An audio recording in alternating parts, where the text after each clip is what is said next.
시간에는 하나님과 함께라는 주를 가지고 주의 말씀을 함께 듣도록 하겠습니다.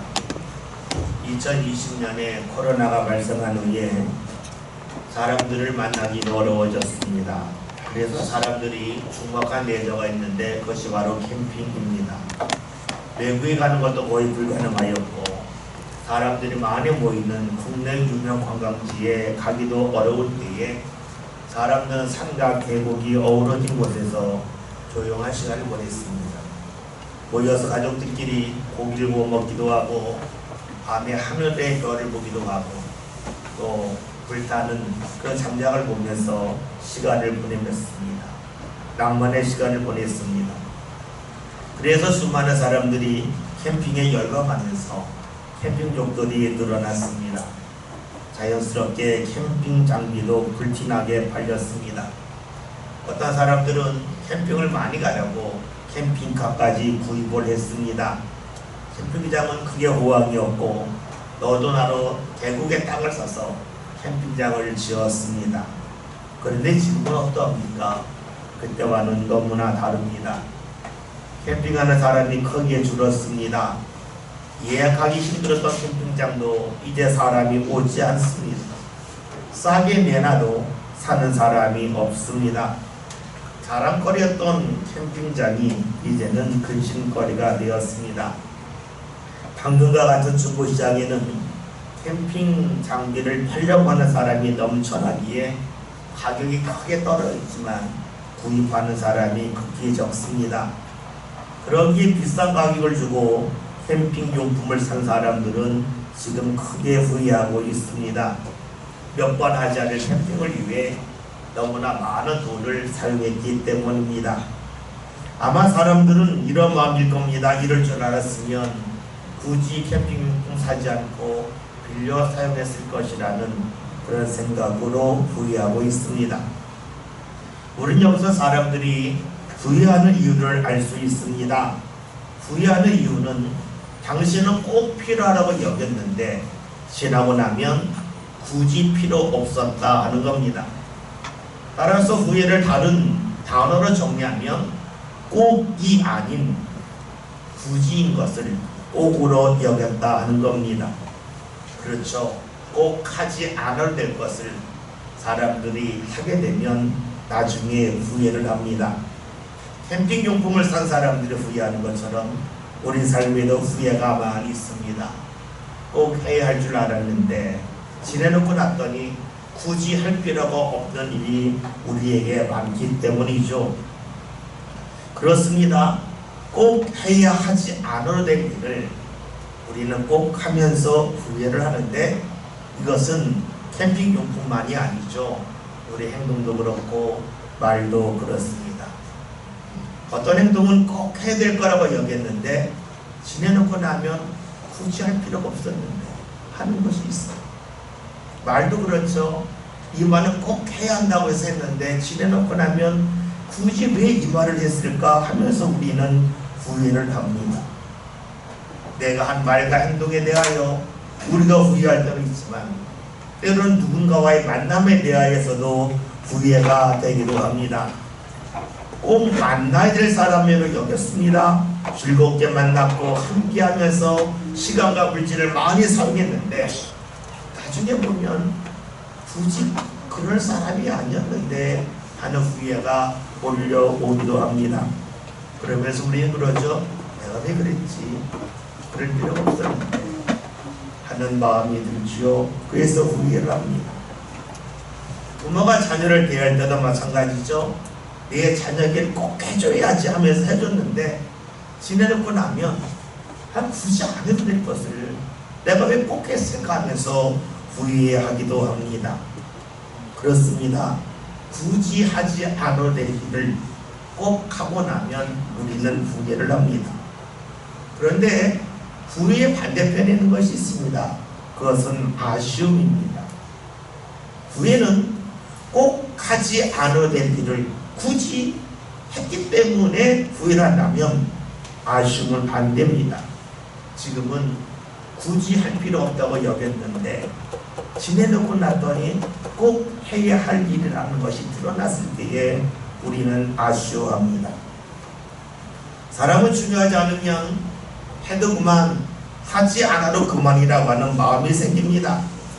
그래서 평소에 했던 일이라 할지라도 내가 힘이 들거나 또 내 감정이 좋지 않거나 마음이 상하면 하던 일을 보면서 굳이 내가 지금 이런 일까지 해야 되나 하면서 그 일을 마다하고 멈추기도 합니다.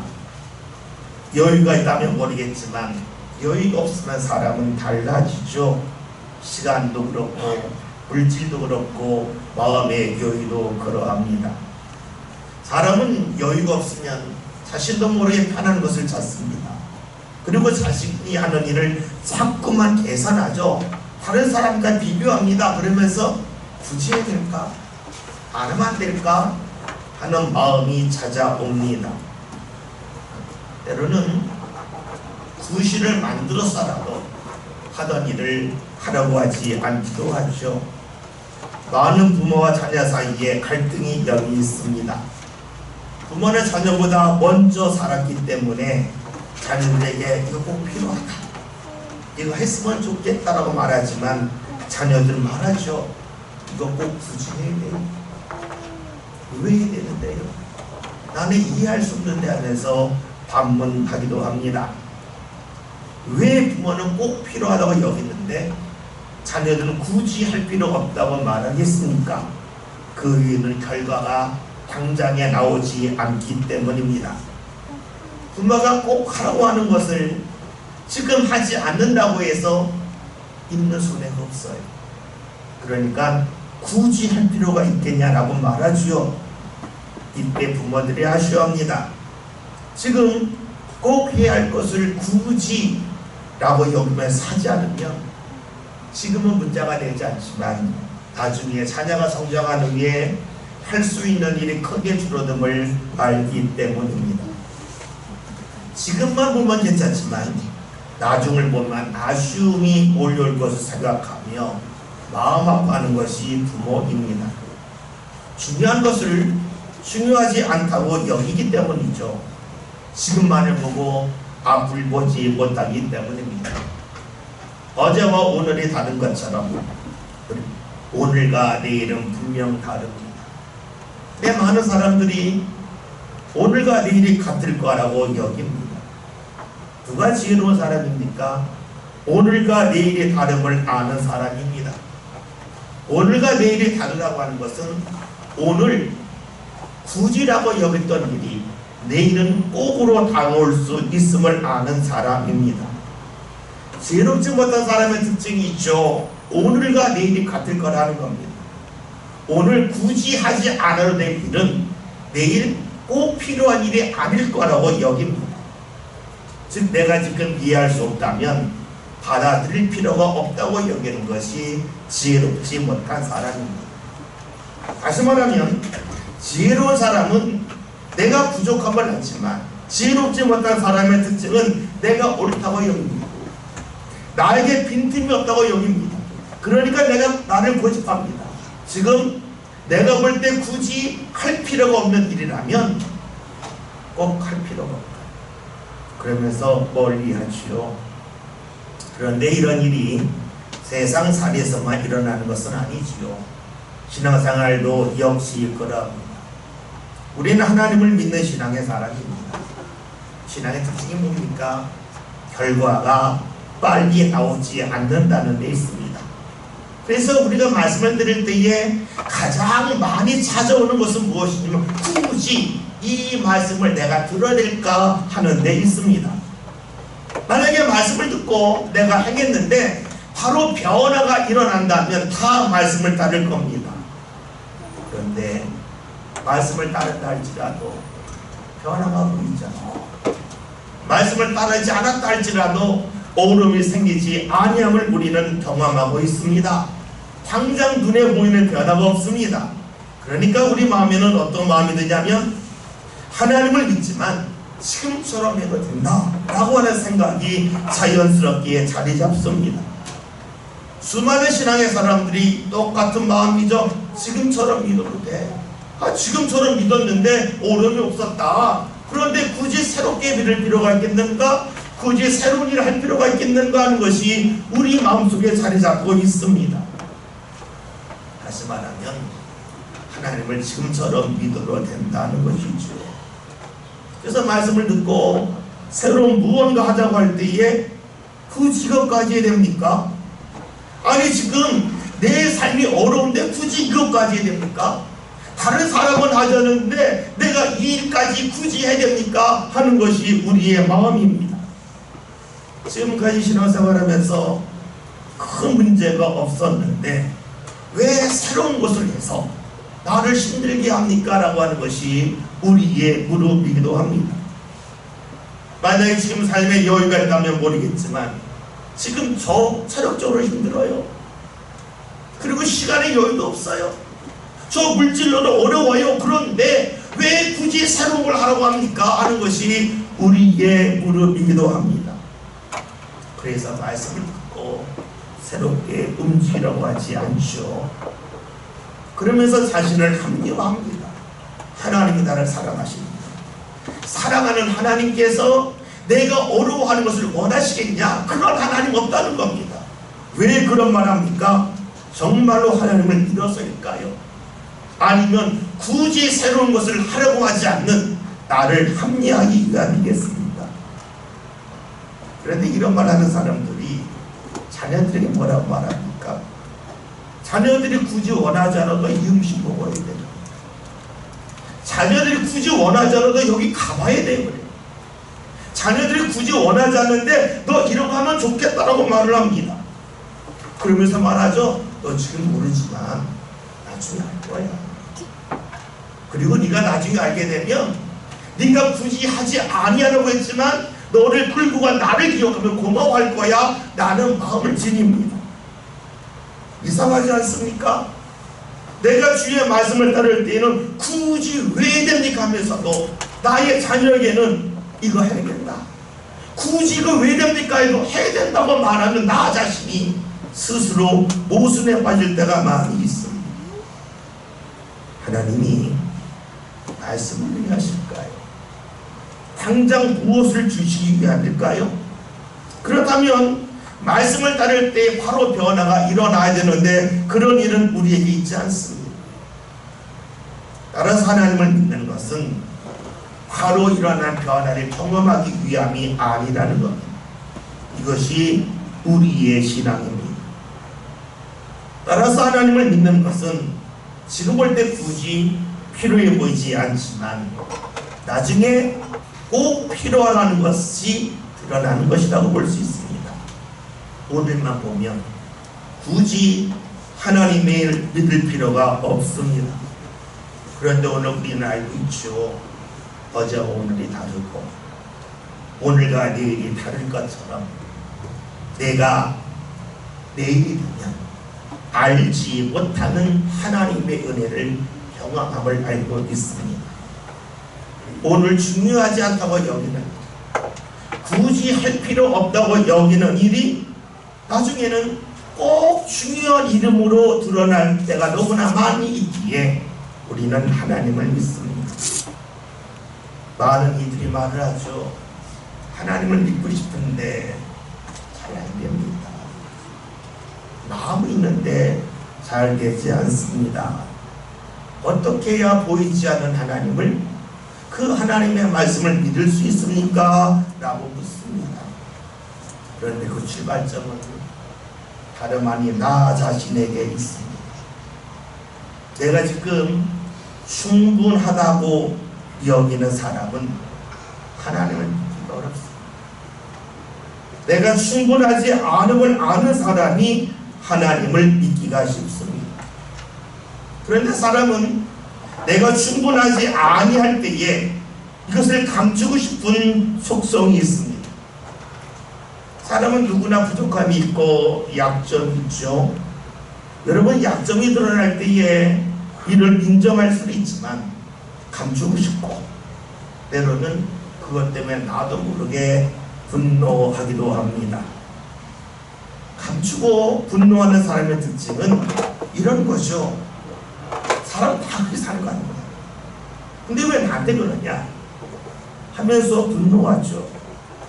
또 때로는 내 부족함이 드러날 때 자존심이 크게 상하기 때문에 관심을 돌리기도 합니다. 어쩔 수 없는 상황인데 왜 그러냐, 당신은 얼마나 잘하냐 하면서 자신의 부족함을 숨기려 하고 관문하는 가운데 도망가려 합니다. 그런데 여러분, 냉정하게 보면 부족함을 숨길 수 있지만 부족함을 채울 수는 없습니다. 부족함을 병으로 봅시다. 제가 병이 걸렸는데 감출 수 있습니다. 숨길 수 있습니다. 그러나 낫지는 않습니다. 내가 병에 걸렸는데 다른 사람이 치료하지 않은 걸 보면서 아이, 사람들 치료하지 않는데 나를 치료하지 않을래요? 라고 말하는 사람은 없습니다. 다른 사람은 치료하지 않아도 나는 치료받겠습니다 라고 하는 것이 병 걸린 사람의 마음입니다. 마찬가지죠. 나의 약점이 드러날 때 이를 인정하는 사람이 고칠 수 있습니다. 그런데 여러분, 내 약점이 드러나고 부족함이 드러날 때 제일 먼저 하는 일은 뭡니까? 내가 노력하는 일, 내가 무언가 해보는 일입니다. 그런데 이것이 잘 되지 않을 때 우리는 새로운 방법을 찾아갑니다. 내 노력의 한계를 경험할 때에 우리는 다른 곳을 향하여 마음이 열립니다. 다시 말하면 내가 약함을 알고 내 약함을 내가 치료할 수 없고 고칠 수 없음을 알 때 비로소 하나님을 향하여 마음이 열립니다. 마음이 열릴 때 특징이 있죠. 같은 말씀인데 다르게 다가온다. 하나님은 똑같은데 그 하나님이 다르게 보인다는 데 있습니다. 이를 다르게 말하면 우리가 하나님을 믿지 않는 이유, 하나님의 말씀을 따르지 않는 이유는 나 자신에게 있습니다. 내가 자신감이 떨어지거나 나의 자신감 없음을 알지만 이것을 숨기거나 외면하고 가면 하나님을 믿기 어렵습니다. 오늘 말씀은 하나님을 외면하다가 하나님을 가까이 한 사람이 나옵니다. 오늘과 내일이 같을 거로 여겼기에 자신감 있게 살았지만 어느 순간에 알게 되죠. 어제와 오늘이 다른 것처럼 오늘과 내일이 다를까 봐. 그러니까 내가 가지고 있는 자신감이 헛됨을 아는 사람이 나옵니다. 본문 말씀 볼까요? 21절 봅시다. 아멘. 창세기 5장의 말씀입니다. 창세기 5장은 아담의 축복입니다. 아담부터 10대 손 노아에 이르는 족보가 쭉 나와 있습니다. 근데 이 족보의 특징은 아무개가 몇 세에 누굴 낳았고 몇 년을 살다가 몇 세에 죽었다라고 하는 이야기입니다. 아주 단순하게 볼 수 있지만 이 말씀이 알려주는 것이 있습니다. 살다가 결혼해서 자녀가 태어났는데 자녀가 태어났음에도 불구하고 자녀가 태어나기 전과 똑같이 살았다는 겁니다. 그렇게 살다 죽었다는 거예요. 다시 말해서 자녀가 태어났는데 태어나기 전과 똑같이 살았다는 것이죠. 이 말씀을 듣고 대부분 그럴 거면 아닌데요. 그런 사람의 세상이 어디 있습니까? 자녀가 태어나면 먹는 것도 달라지고 가는 것도 달라지고 삶의 패턴이 달라지는데 어떻게 안 달라집니까? 라고 말을 합니다. 많은 부모가 이야기하잖아요. 내가 자녀 때문에 먹고 싶은 거 안 먹고 하고 싶은 데 안 가고 내가 수고하고 노력하고 많은 시간을 투자했는데 어찌 달라지지 않았냐고 말을 합니다. 근데 성경은 같다는 말씀은 아니라는 겁니다. 똑같다고 말하고 있습니다. 부모인 내가 볼 때 분명 달라진 것 같은데 그것이 명백한데 성경은 아니라고 말합니다. 당혹스럽죠.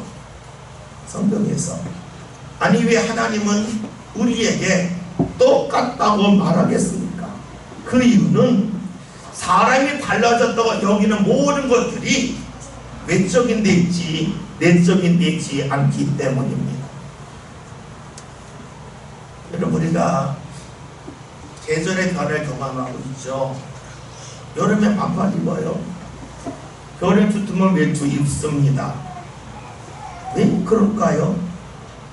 환경이 달라졌기 때문에 거기에 내가 대응하기 때문입니다. 어린 자녀가 태어났습니다. 자녀를 위해 시간을 보내고 자녀가 좋아하는 음식을 먹는 것은 당연한 일입니다. 그러니 자녀를 위하여 일했다고 하는 것은 사람이 달라진 것이 아니라는 것이죠. 마치 계절이 달라지면 옷을 달리 입는 것처럼 자녀가 태어났기 때문에 행동이 달라졌을 뿐이지 중심이 달라진 것은 결코 아니라는 거잖아요. 우리 흔히 하는 말 중에 짐승도 자녀를 위하여 시작한다고 말합니다.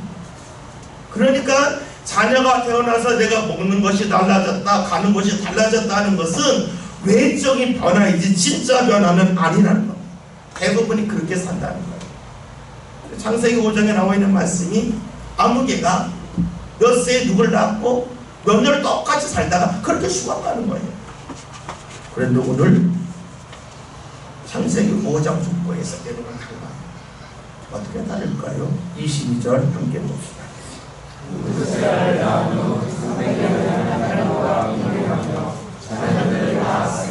아멘. 에녹은 무드셀레를 자녀로 없습니다. 그리고 나서 달라진 것이 무엇이냐면 하나님과 동행했다, 하나님과 함께 했다는 겁니다. 다시 말하면 다른 사람들은 자녀가 태어나도 지금까지 살아왔던 자신의 생각과 마음을 가지고 계속해서 살았다는 것이죠. 그래서 자녀가 태어났을 때에 내가 옳다고 여기는 방법으로 자녀를 데리고, 내가 잘 모를 때는 주위 사람들이 옳다고 하는 방식을 따라서 그대로 대응하며 살았다는 데 있습니다. 그러니까 사람들하고 잘 통하죠. 많은 부모들이끼리 만나면 하는 이야기 있잖아요. 자녀들이 이런 문제 때문에 속색입니다. 어떻게 하면 좋습니까? 그건 똑같이 말하죠. 그 나이 때 그래요. 나이가 들면 나중에 돌아올 거예요. 다 그래요. 그럽니다. 문제는 무엇이냐면 같은 방식으로 사니까 같은 답이 나온다는 데 있습니다. 어떤 사람들은 말하죠.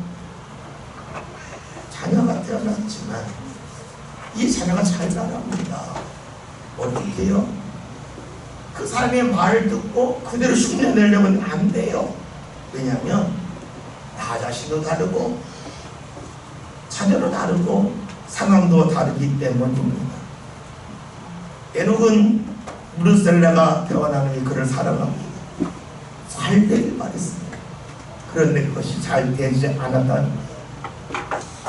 자기가 살아왔던 방식대로 이렇게 자녀를 대하면 자녀가 잘 자랄 거라고 기대하고 정성을 쏟아붓는데 안 돼, 너라는 것이죠.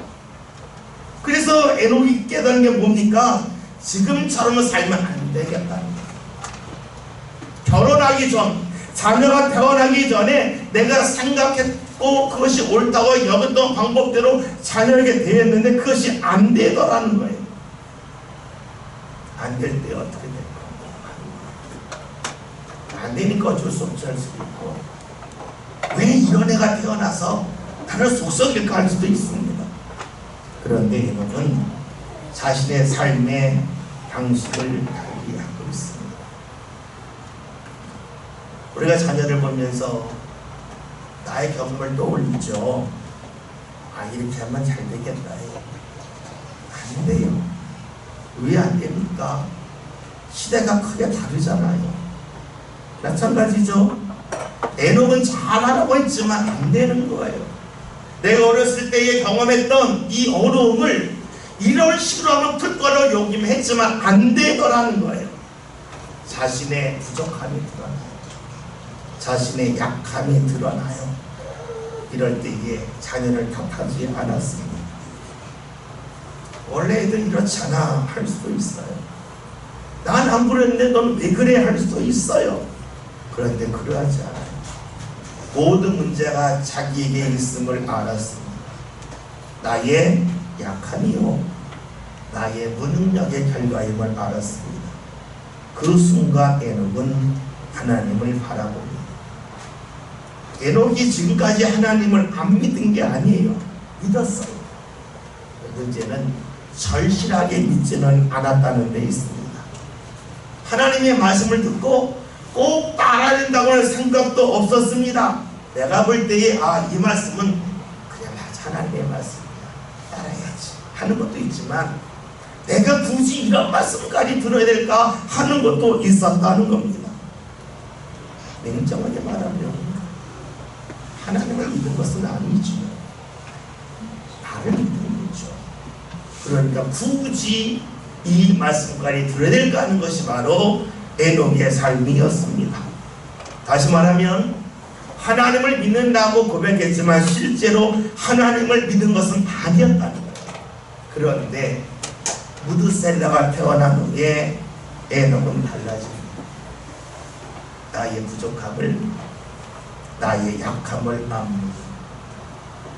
만약에 에녹이 무드셀라를 정말로 사랑하지 않았다면 그런 마음 들지 않았을 거예요. 얼마든지 합리화했을 거예요. 모르는 집애들 그래, 모르는 부모가 다 이렇게 사는 거야 하면서 합리하고 넘어갔을 겁니다. 그런데 살아있고 아름답게 결혼하기를 원했기 때문에 자신이 달라집니다. 그러니까 하나님을 보는 믿음도 달라지고, 같은 하나님이지만 말씀이 과거와는 다르게 다가옵니다. 에녹은 자기 약함을 감추거나 합리하라고 하지 않았습니다. 어떻게 해서든지 자녀를 더 사랑하라고 했고 바른 길로 인도하라고 했습니다. 그런 가운데 자신의 무능력을 발견하게 되었고, 그러니까 하나님을 달려보게 되고 하나님을 믿게 되고 하나님을 따르게 되었습니다. 하나님을 따른다고 하는 것을 다른 말로 하면 하나님과 함께합니다. 오늘 성경에서는 이를 동행이라고 말씀하고 있습니다. 에녹은 하나님과 동행합니다. 하나님이 에녹을 따른 것이 아니라 에녹이 하나님을 따릅니다. 이렇게 하나님을 따를 때에 에녹은 굳이 내가 이런 것까지 해야 됩니까 하는 말이 사라집니다. 자기 판단이 아니라 믿음이 이어집니다. 오늘 말씀을 보면 에녹이 그렇게 300년을 삽니다. 꾸준히 300년을 따릅니다. 여러분, 300년 동안 하나님을 믿고 따른다는 것이 쉬운 일이 없겠습니까? 에녹인들 굳이 이런 말씀을 내가 따라야 될까 하는 마음이 전혀 들지 않았겠습니까? 내가 굳이 이 말씀을 통하여 내 삶 가운데 변화를 기댈 필요가 있겠는가 하는 마음이 들지 않았겠습니까? 들었을 겁니다. 그러나 그때마다 그는 주의를 보았을 거예요. 꽃을 보면서 꽃마다 피는 시기가 다르고, 나무를 보면서 열매 맺는 시기가 다르고, 같은 나무이지만 열매의 크기가 다른 것처럼 하나님 허락하신 말씀도 내 삶 가운데 이루어지는 때가 다를 거라고 하는 그 믿음이 그에게 자리 잡습니다. 여러분, 하나님과 함께함을 이어갔습니다. 그 이유는 다른 데 있지 않습니다. 자녀를 정말로 사랑했는데 내 약함이 드러났기 때문입니다.